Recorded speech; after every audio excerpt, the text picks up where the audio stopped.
আজ খেলাম জীবনে প্রথমবারের মতো মাখানা। তো এটা একদমই কাঁচা খেতে হয় না, আমি জানতাম না বলে খেয়েছিলাম, মানে না জানলে যা হয় আর কি। আর সাথে অনেক দিন পর আজকে বসলাম সেলাই মেশিনে। তো হ্যালো এভরিওয়ান, আমার আরেকটি নতুন ব্লগে তোমাদের সবাইকে স্বাগত জানাই। কেমন আছো তোমরা সবাই? তো দেখো, মেয়ে দুপুরে ঘুমিয়েছিল, তো বিকেলে যখন ওঠে, আমি ওর সাথে শুয়েছিলাম, ঘুমাইনি।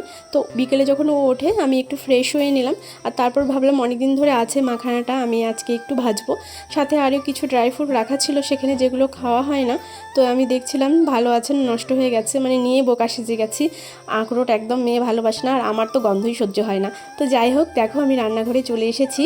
মাখানা ভাজছে, তো এটাকে অনেকভাবেই করা যায়, স্পাইসিভাবে বা দুধ দিয়েও, কিন্তু আমি কিছু দিইনি, ঘি বাটারও দিইনি, শুধু এমনি ভেজেছি।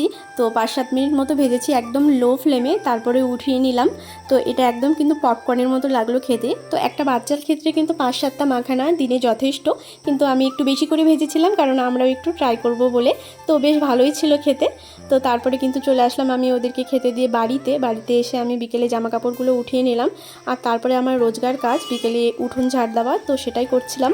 এখন দেখো, মানে ঝাড় দেওয়ার আগে উঠোনটা মোটামুটি পরিষ্কারই, কিন্তু যখন মানে পাতা ঝরার সময় হয় বা হাওয়া বাতাস হয়, যেহেতু পেছনে বাঁশঝাড় আছে, মানে এত পরিমাণ উঠোন নোংরা হয় যে দিনে 10বার ঝাড় দিলেও মানে উঠোন পরিষ্কার রাখা যায় না।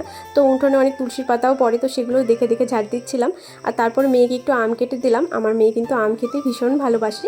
তো ওকে আম কেটে দিয়ে তারপর একটু নিজের জন্য সময় বের করে আজকে সেলাই মেশিনে বসবো।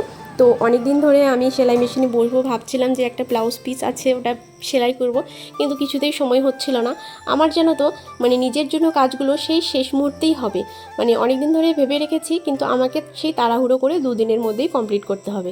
তো এই শাড়িটা অনেক দিনই কেনা ছিল, ভেবেছিলাম ষষ্ঠীতে পরবো।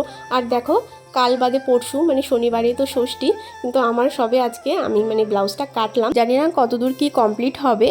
তো আমি যেমন ভাবছিলাম তেমনটাই হলো, দেখো একদমই সেলাই হচ্ছিল না। তো অনেক দিন যেহেতু সেলাই মেশিনে বসা হয়নি, আমি ভাবছিলামই যে কিছু না কিছু ডিস্টার্ব হবে, তো সেলাই হচ্ছিল না। তারপর আমি একটু পরিষ্কার করেই ঠিকঠাক করে নিলাম, তো ফাইনালি তারপর সেলাই ঠিকঠাক হচ্ছিল। তো এটা আমি প্রিন্সেস কাট মানে শেপে বানাচ্ছিলাম ব্লাউজটা। তো তোমরা কে কে এবার ষষ্ঠীতে বাবার বাড়ি যাচ্ছ অবশ্যই কমেন্ট করো। তো আমার বাবার বাড়ি তো একদমই কাছে, আর বাবার বাড়ি গিয়ে কি না গিয়ে কি আমরা তো ষষ্ঠী ব্রত করে থাকি, তো আমাদের তো কোনো খাওয়া দাওয়ার উপায় নেই।